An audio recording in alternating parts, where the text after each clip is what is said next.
Sa bawat araw na lumilipas, libo-libong Pilipino ang bumibiyahe sa pagitan ng lungsod at probinsya. Sa likod ng mga istoryang iyon, may iisang pangalan na matagal nang tumatahak sa mahabang daan, tahimik, tapat, at maaasahan. Isang pangalang hindi lang sumakay sa takbo ng panahon, kundi siyang naghatid ng pagbabago sa industriya ng pampublikong transportasyon sa Luzon. Ito ang kwento ng Genesis Transport Service Incorporated. Kumusta mga kadani? Kung bago ka pa lang sa aking channel ay huwag mong kakalimutan mag-subscribe para updated ka sa mga upcoming videos pa na aking gagawin. Maraming salamat mga kadani.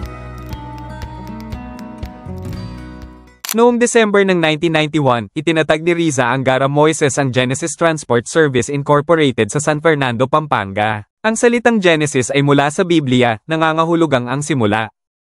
Isang makapangyarihang simbolo ng paglalakbay at bagong yugto sa buhay. Pero hindi lang dyan nagtatapos ang kahulugan. Kung mapapansin mo, kalahati ng letrang G sa kanilang logo ay hugis mapa ng Pilipinas, simbolo ito ng puso ng kanilang operasyon para sa mga Pilipino. Sa isang simpleng pangalan at logo, ipinapakita ng Genesis Transport ang pinagmulan, misyon, at direksyon nila, simula, serbisyo, at paglalakbay para sa bawat Pilipino. Sa ilalim ng bus installment purchase program ng pamahalaan, nagsimula ito sa 3 minibus lamang. Ang unang ruta ay mula Pascuhan Village sa Pampanga, patungong SM North Ed sa Quezon City. Hindi biro ang unang hakbang. Pero sa loob lamang ng ilang taon, lumawak ang operasyon. Noong 1992, nakuha ng Genesis ang prangkisa sa rutang Mariveles papuntang Pasay at Balanga papuntang Pasay. Sa sumunod na taon, 1993, pinalawak pa ito patungong Baler, Aurora, gamit ang rutang Baler papuntang Pasay. Sila ang kauna-unahang operator na tumakbo sa rutang ito. Habang patuloy na lumalawak ang saklaw ng Genesis Transport Service, sumabay din ang pagpapabuti ng kalidad ng kanilang serbisyo upang matugunan ang pangangailangan ng mas modernong uri ng transportasyon. Noong August 2010, inilunsad nila ang Joy Bus, isang executive class bus service na may mga pasilidad at amenities na hindi pa matagal na available sa pampasaherong bus. Kasama sa mga makabagong features nito ang Wi-Fi, comfort room, reclining seats na nagbibigay ng higit na espasyo at ginhawa sa mga pasahero, at onboard stewardess na nag-aalaga sa pangangailangan ng bawat isa sa buong biyahe. Ang Joy Bus ay unang inilunsad sa rutang Baler, Aurora, at dahil sa mataas na demand at mainit na pagtanggap mula sa mga pasahero, mabilis na lumawak ang serbisyo nito sa iba pang mga destinasyon. Sa loob lamang ng 2 taon, noong April 2012, pinasok ng Genesis ang mga bagong ruta patungong Cubao Baguio, Pasay Baguio, Naiya Baguio, at Balanga Baguio. Ang layunin ng Genesis sa pagpapalawak ng Joy Bus ay hindi lamang upang magbigay ng mas mabilis at komportableng biyahe, kundi upang gawing mas maginhawa at desente ang karanasan ng mga pasahero, lalo na sa mga malalayong probinsya na hindi laging napupuntahan ng mga modernong serbisyo sa transportasyon. Ang Joy Bus ay naging isang simbolo ng pagbabago sa pampasaherong sektor na naglalayong hindi lamang makapaghatid ng pasahero mula sa isang lugar patungo sa iba, kundi magbigay din ng premium na serbisyo na nakatutok sa comfort at convenience. Sa patuloy na expansion nito, naging popular ito hindi lang sa mga turista kundi pati na rin sa mga business travelers at mga pamilya na naghahanap ng mas maginhawang paraan ng pagbiyahe.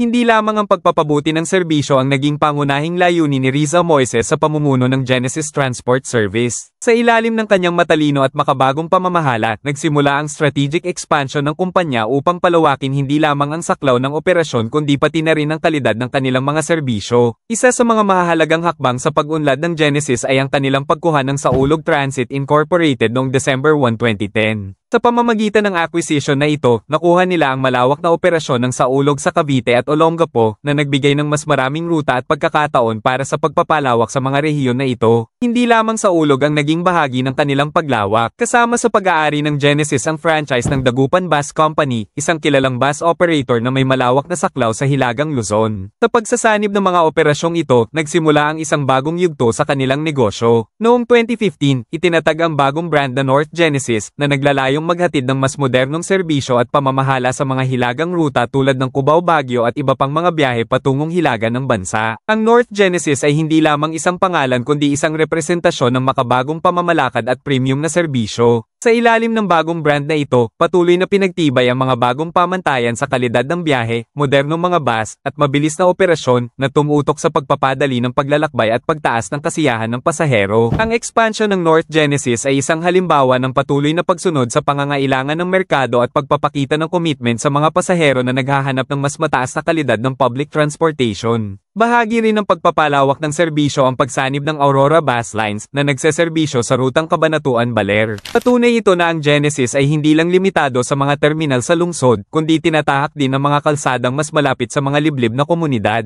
Habang patuloy na lumalawak ang operasyon ng Genesis Transport Service, hindi lamang ang mga pampasaherong ruta sa mga probinsya ang kanilang tinutukan. Mula pa noong 2004, nagsimula nang mag-operate ang Genesis ng shuttle services na nag-uugnay sa dalawang pangunahing international airport sa bansa, ang Clark International Airport at Ninoy Aquino International Airport. Sa pamamagitan ng serbisyong ito, naging mas magaan at maginhawa ang biyahe para sa mga pasaherong dumaraan sa dalawang paliparan, pati na rin sa mga pasaherong patungo o galing sa Central Luzon at Metro Manila. Ang kanilang mga shuttle buses ay nagbibigay ng komportableng biyahe sa mga pasahero, kaya't naging isang mahalagang bahagi ito ng travel infrastructure, lalo na sa mga may pangangailangan ng mabilis at maasahang transportasyon sa pagitan ng dalawang airport na may layunin ring bawasan ang traffic at magbigay ng mas direktang ruta. Isang malaking hakbang ang ginawa ng Genesis noong 2017 nang maging isa sila sa mga pioneer operators ng premium point-to-point bus service na inilunsad ng Department of Transportation. Sa ilalim ng programang ito, nagbigay sila ng direct, no-stop bus services mula sa Clark patungong Trinoma at Ortigas, na naglalayong magbigay ng mas mabilis, komportable, para sa mga pasahero.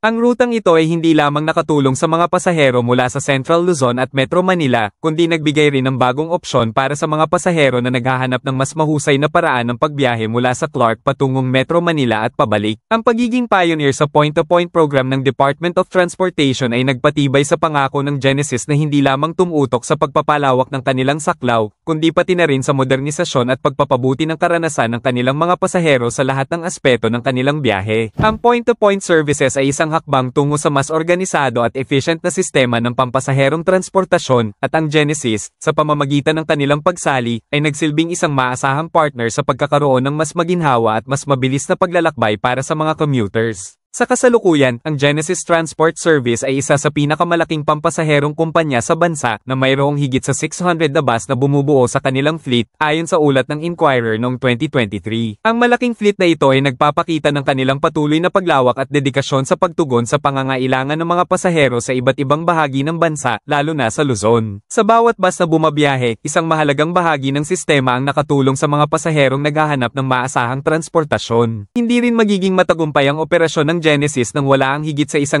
empleyado na nagsisilbing pundasyon ng kanilang serbisyo. Kasama rito ang driver, konduktor, mekaniko, at mga staff ng opisina na nagsisilbing katuwang sa bawat aspeto ng kanilang operasyon. Ang kanilang masigasig na trabaho at dedikasyon ay nagsisiguro na ang bawat biyahe ay tumatakbo ng maayos at ligtas para sa mga pasahero. Sa pamamagitan ng kanilang walang sawang pagsisikap, nagiging maayos ang daloy ng operasyon, mula sa pagpaplano ng ruta hanggang sa tamang pag-maintain ng mga unit. Sa kabila ng patuloy na paglago ng kumpanya, si Riza Angara Moises, ang kasalukuyang pinuno ng Genesis, ay nananatiling tapat sa kanyang malinaw na vision. Sa kanyang pamumuno, layunin niyang gawing pantay ang akses sa transportasyon para sa bawat Pilipino, saan mang panig ng Luzon. Ayon sa kanyang mga pahayag at stratehiya, hindi lamang sapat na magbigay ng serbisyo, ang mahalaga ay tiyakin na ang bawat pasahero, anuman ang estado o lokasyon, ay mayroong akses sa komportable, mabilis, at ligtas na biyahe. Ang kanyang dedikasyon sa pagpapabuti ng pampasaherong sektor ay patuloy na nagiging inspirasyon para sa buong industriya at sa mga mamamayan na nakikinabang mula sa kanilang serbisyo. Mga subsidiaries ng kumpanya. Joybus, ang kanilang premium executive line. May variant pang mas mataas ang antas gaya ng Joybus Elite. North Genesis, na-develop mula sa franchise ng Dagupan Bus Company, ito ang namamahala sa mga rutang hilaga gaya ng Cubao-Baguio. Aurora Bus Lines, para sa rutang Cabanatuan-Baler at ilang bahagi ng Aurora Province. Sa Ulog Transit, aktibo pa rin sa mga pangunahing destinasyon sa Cavite at Zambales. Genesis Point-to-Point Shuttle, isa sa mga pinakaunang operator ng point-to-point route sa Pilipinas, lalo na sa rutang Clark-Manila. Sa bawat subsidiary, dalang-dala pa rin ang layunin ng kumpanya, ang pagsamahin ang mga Pilipino sa pinakamainam, pinakakomportable, at ligtas na biyahe. Mula sa 3 minibus na nagsimula noong 1991, ang Genesis Transport Service Incorporated ay naging isang dambuhalang transport network na sumasaklaw sa buong gitna at hilagang Luzon. Sa loob ng higit 3 dekada, ang kumpanya ay patuloy na lumago at nagsilbing tulay para sa paghahatid ng serbisyo sa mga libu-libong pasahero araw-araw, mula sa mga urbanisadong lungsod patungo sa mga malalayong malayong lalawigan. Ang kanilang dedikasyon, inobasyon, at kalidad ng serbisyo ay hindi lamang nakatulong sa pagpapabuti ng sistema ng transportasyon, kundi naging isang mahalagang bahagi ng modernong biyahe sa Pilipinas. Ang kwento ng Genesis ay higit pa sa isang simpleng pag-unlad ng negosyo, ito ay isang kwento ng pangarap na naging realidad. Isang pangarap ng kababaihan na sa pamumuno ni Riza Angara Moises ay nakatulong sa pagbuo ng isang kumpanya na hindi lamang nakatutok sa kita, kundi sa paglikha ng koneksyon sa bawat sulok ng bansa. Sa kanyang pamumuno, ang Genesis ay naging simbolo ng isang babaeng leader na may malinaw na vision at malasakit sa kanyang mga kababayan. Si Moises ay hindi lamang isang negosyante, kundi isang tagapanguna na nagbigay daan sa mga makabagong solusyon sa sektor ng transportasyon. Muli ako si Danny, kung bago ka pa lang sa aking channel ay huwag mong kakalimutang mag-subscribe para updated ka sa mga upcoming videos pa na aking gagawin. Maraming salamat mga ka-Danny. Kita-kits ulit sa next video.